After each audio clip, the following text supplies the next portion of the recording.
Hello student. तो आज जो टॉपिक है अपना वो हाइब्रिड पैरामीटर्स है। तो हम लोग ना हाइब्रिड पैरामीटर्स को इसलिए पढ़ते हैं क्योंकि अपने पास बहुत जगह ना क्या है कि जेड पैरामीटर और वाई पैरामीटर एग्जिस्ट नहीं करता है। जैसे कि हम लोग जब पढ़ते हैं ना कि बीजेटी में देखते हैं ना कि एच पैरामीटर्स का यूज़ होता है। तो वहाँ पे क्या है कि वहाँ पे है ना हम लोग देखते हैं कि वाई या जेड पैरामीटर्स यूज़ नहीं करते हैं। तो वहाँ पे जैसे उस जगह पे ना जब एच पैरामीटर्स का नीड पड़ता है, जहाँ पे हमारे पास क्या होता है V1 और I2 क्या होता है, डिपेंडेंट वेरिएबल होता है। और ये दोनों किस पे डिपेंड करता है, आई टू I1 और V2 पे डिपेंड करता है। ये ना ये इंडिपेंडेंट, ये दोनों वी वन और I2 जो है डिपेंडेंट वेरिएबल है, जो कि किस पे डिपेंड कर रहा है, I1 और V2 पे, ठीक ना। तो अपने पास जो इसका इस ये अपने पास ना इक्वेशन होता है V1, एक अपने पास एक इक्वेशन होता है वोल्टेज इक्वेशन KVL इक्वेशन, और एक होता है KCL इक्वेशन, ठीक ना। एक KCL इक्वेशन हो गया और एक अपने पास KVL इक्वेशन हो गया। अब हम इस दोनों इक्वेशन को ना थोड़ा सा देख ले तो मेरे पास क्या है ना कि अगर हम इसको मैट्रिक्स के फॉर्म में हम लोग इस तरीके से लिख सकते हैं। और ये हमारे पास H11 H12 H22 H, ये अपने पास जो H टर्म्स है that is the hybrid parameters, और सिंपली है that is the H parameter और द सिंपली हाइब्रिड पैरामीटर्स। इसी को हम लोग हाइब्रिड पैरामीटर्स और H पैरामीटर बोलते हैं, ठीक ना। तो हम लोग अगर इसको फाइंड आउट करते हैं तो मेरे पास फाइंड आउट करने के लिए मेरे पास क्या है कि H11 को अगर वैल्यू को फाइंड आउट करोगे तो तुम्हारे पास क्या है ना, एक कंडीशन में क्या है कि H12 और इस वैल्यू को निकालने के लिए V2 के वैल्यू को जीरो करते हैं एक बार, और एक बार हम लोग क्या करते हैं I1 के वैल्यू को जीरो करते हैं, ठीक है। दोनों वैल्यू को जीरो कर करके हम लोग फाइंड आउट करते हैं। इसमें शॉर्ट सर्किट इंपीडेंस होता है, एक हमारे पास ओपन सर्किट आउटपुट इंपीडेंस होता है, एक रिवर्स वोल्टेज गेन, एक वोल्टेज, ये दोनों वोल्टेज गेन। तो ये दोनों वोल्टेज गेन का कोई यूनिट नहीं होता, ये दोनों का यूनिट नहीं होगा, क्योंकि जब भी वोल्टेज गेन हुआ तो वोल्टेज से वोल्टेज कैंसिल हो जाता है। जैसे कि ये वोल्टेज गेन, ये और ये करंट गेन और वोल्टेज गेन का कोई यूनिट नहीं होगा, ठीक ना। ये जो करंट गेन और वोल्टेज गेन इसका कोई यूनिट नहीं होगा, क्योंकि ये अपने पास एक तो तुम्हारे पास वोल्टेज बाई करंट, ये तुम्हारे पास क्या होगा, ओम्स की वैल्यू यूनिट में आ जाएगा, क्योंकि ये तुम्हारे पास क्या है, एक तरह से क्या है, इम्पीडेंस की तरह है, इसीलिए इसको शॉर्ट सर्किट इम्पीडेंस भी बोलता है। ये तुम्हारे पास आउटपुट इम्पीडेंस, ये तुम्हारे पास ना एडमिटेंस की तरह I2/V2 करंट बाई वोल्टेज है तो एडमिटेंस की तरह, तो इसको हम लोग open circuit output impedance admittance बोलते हैं। और रेसिप्रोकल नेटवर्क ना अपने पास क्या होता है, H12 is equal to minus of H21 होता है रेसिप्रोकल सर्किट जब H पैरामीटर्स में होते हैं। तो जेड पैरामीटर में रेसिप्रोकल ये होता था सेम एज इट इज़, यहाँ पे हम लोग नेगेटिव साइन के साथ रेसिप्रोकल होता है, ठीक ना। ये इंपॉर्टेंट है, ठीक ना। एच पैरामीटर के बाद हम लोग जी पैरामीटर से जाते हैं, तो जी पैरामीटर जस्ट क्या हो जाता है, एक्सचेंज हो जाता है कि I1 और V2, और ये तुम्हारे पास V1 और I2 पे क्या करता है, ये दोनों I1 और V2 तुम्हारे पास क्या है, यहाँ पे जैसे कि हमारे पास क्या था कि ये जो दोनों डिपेंडेंट था, डिपेंडेंट वेरिएबल इंडिपेंडेंट हो गया, और ये दोनों इंडिपेंडेंट वेरिएबल डिपेंडेंट हो जाता है। तो इस तरीके से एच पैरामीटर ना अगर इन्वर्स निकालता है तो ये तुम्हारे पास inverse of hybrid parameter equal G parameter. तो ये तुम्हारे पास इक्वेशन एक हो जाता है, तो एक KCL इक्वेशन हो जाता है, एक KVL इक्वेशन हो जाता है, ठीक ना। और ये तुम्हारे पास दोनों इक्वेशन हो गए, ठीक है। और इसको कैलकुलेट करोगे तो तुम्हारे पास इस तरीके से कैलकुलेट करोगे, एक बार I2 के वैल्यू को जीरो करोगे, एक बार V1 के वैल्यू को जीरो करोगे, तो देखो यहाँ पे क्या है, करंट गेन है, ये वोल्टेज गेन है, दोनों ये short circuit reverse voltage gain और open circuit forward voltage gain है। तो ये दोनों वैल्यू का यूनिट लेस है। बाकी ये तुम्हारे पास एडमिटेंस, ये I1 ये एडमिटेंस दे देगा और ये इम्पेडेंस दे देगा, ठीक ना। तो अपने पास इतना ही कुछ है, इसमें कुछ खास ज़्यादा नहीं है, बस इतना ही देखना। ये अपने पास हाइब्रिड नेटवर्क का, टू पोर्ट नेटवर्क का ये इक्विवेलेंट सर्किट है, और ये अपने पास जी पैरामीटर्स के इक्विवेलेंट सर्किट मॉडल है, ठीक ना। बस इतना ही दिया हुआ है इस बुक में, और इतना ही है, इतना ही पढ़ना भी है, ठीक ना। अब हम लोग एक न्यूमेरिकल के थ्रू थोड़ा सा कंसेप्ट को देखते हैं। तो देखो अपने पास क्या है ना कि अपने पास ये एक सर्किट है, एक पाई नेटवर्क है, इसमें हाइब्रिड पैरामीटर्स निकालना है, एच पैरामीटर। तो सबसे पहले हमारे पास क्या है, अगर हम देखते हैं कि मेरे पास क्या है ना कि हम इसको ना क्या करते हैं कि इस सर्किट से पहले हम ना H11 और H12 जो है सो शॉर्ट सर्किट करते हैं, आउटपुट पोर्ट को शॉर्ट सर्किट करते हैं। जब आउटपुट पोर्ट को शॉर्ट सर्किट करोगे मतलब I2 के वैल्यू को जीरो करोगे तो H11 ये रहा ना, ये शॉर्ट सर्किट करोगे तो H12 और H22 निकल जाएगा ये। तो V1/V2 वोल्टेज गेन, और देखो ये V1/V2, ये H11 और H21, तो ये तुम्हारे पास। तो आउटपुट पोर्ट को मैंने क्या किया, V2 के वैल्यू को जीरो किया, शॉर्ट सर्किट किया, तो आउटपुट V2 के वैल्यू को शॉर्ट सर्किट, करंट नहीं जीरो किया ना, वोल्टेज की जीरो किया ना, ये निकलेगा ना H11 H21, वोल्टेज जीरो किया ना, करंट जीरो करते तो सर्किट खुल जाता, ओपन ही हो जाता। देखो ये ओपन ही हो जाएगा ना, I1 के वैल्यू को जीरो करोगे तो ये तुम्हारे पास शॉर्ट सर्किट हो गया। देन फाइंड आउट करोगे तो V1 का वैल्यू क्या होगा, अब तुम्हारे पास क्या है, V1 का वैल्यू वोल्टेज, तो वोल्टेज का वैल्यू क्या हो जाएगा,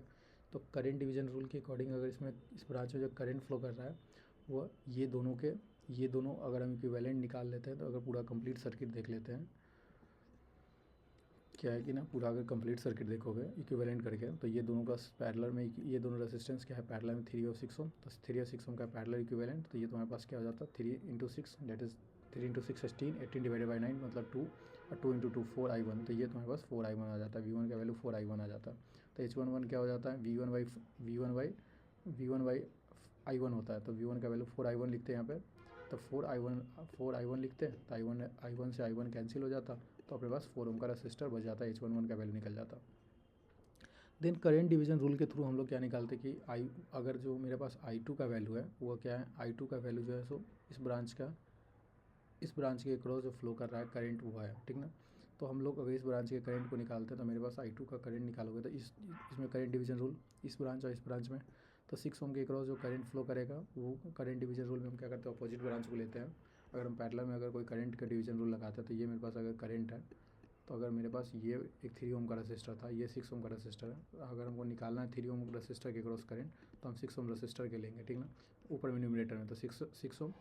प्लस 3 नीचे में दोनों का sum divide into multiple of I1, क्योंकि यहाँ पर अपने पास जो सोर्स करंट है वही है, ये सोर्स करंट ही जो है सो I2 का वैल्यू जो है हम कह रहे हैं कि सोर्स करंट के बराबर है, क्योंकि माइनस ऑफ I2 हो जाएगा, I2 जो होगा वो माइनस, तो ये माइनस ऑफ I2, तो ये माइनस ऑफ I2 अपने पास निकल के क्या आ जाएगा,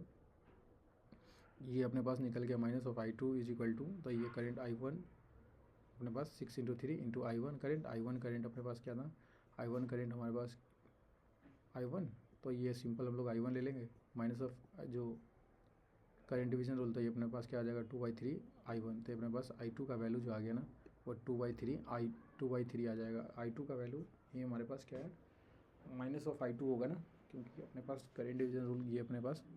करंट का, ये करंट से हम इस करंट को रिफ्लेक्टिंग करंट लिए ना, तो अपने पास I2 का वैल्यू आ गया -2/3, तो -2/3 I1, ये I1 से I1 कैंसिल हो जाता था, H21 का पैरामीटर निकल जाता है, ये अपने पास होता है क्या करंट गेन होता, ठीक ना। सेम अब हम लोग करंट को जीरो करते हैं तो ओपन सर्किट हो जाता है, वोल्टेज एजिटेज हो जाता है, तो हम लोग वोल्टेज डिवीजन के रूल, तो वोल्टेज डिवीजन में अगर हम लोग निकालते तो मेरे पास क्या होता कि अगर हम वोल्टेज निकालते तो मेरे पास क्या होता है कि V1 अगर निकालोगे तो अगर ये वोल्टेज तो इस ब्रांच में जो वोल्टेज आएगा वही, तो वोल्टेज अगर निकालते तो सीरीज में निकलता है, तो हमारे पास क्या होगा सबसे पहले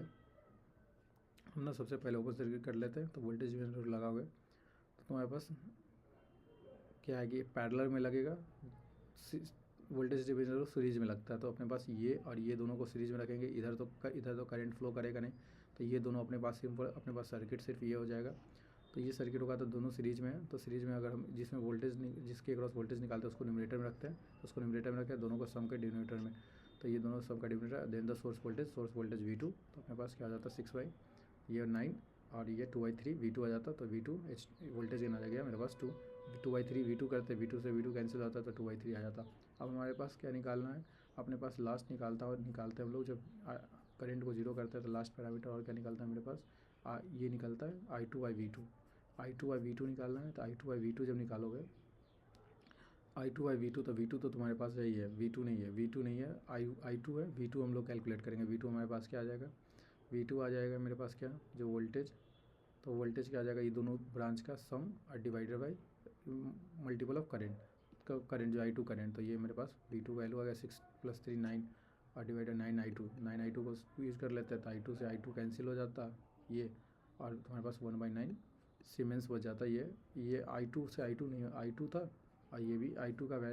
V2 ना V2 is equal to 9 I2, तो 1/9 ये तुम्हारे पास करंट बाई वोल्टेज था, इसलिए यहाँ पे क्या है ओम्स, यहाँ पे ना ये एडमिटेंस हो गया तो ये सीमेंस हो गया, एक तुम्हारे वैल्यू ओम्स आ जाते हैं, बाकी 2 यूनिट तुम्हारे पास करंट और वोल्टेज इनका वैल्यू डायमेंशनलेस होता है। तो ओवरऑल हम लोग एच पैरामीटर और जी पैरामीटर देख लिए, और हम लोग ना ABCD पैरामीटर ABCD इन्वर्स देखेंगे, जो कि एक तरह से सिंपल, जैसे जेड पैरामीटर हमारे पास ट्रांस का इन्वर्स निकालते हैं तो वाई पैरामीटर होता है, एच पैरामीटर का इन्वर्स जी पैरामीटर होता है, वही ABCD पैरामीटर का इन्वर्स ABCD, तो ये ट्रांसमिशन लाइन पैरामीटर्स को देखते हैं। और इसमें इंपॉर्टेंट याद करने के लिए हमारे पास क्या है कि यहाँ पे रेसिप्रोकल जो होता है ये अपने पास माइनस में चला आता है, ठीक ना, जो कि जेड पैरामीटर में ये ऐसे होता है, और वाई पैरामीटर्स में अपने पास जो रेसिप्रोकल हम लोग देख के आ रहे हैं, तो ये ना थोड़ा बहुत इंपॉर्टेंट है। और जी पैरामीटर्स के अंदर भी सेम एज इट इज़ हो जाता है, जी पैरामीटर्स के अंदर भी रेसिप्रोकल देखोगे तो सेम इसी तरीके से दिखता है, तो हम लोग यहीं पर रखते हैं, ठीक ना।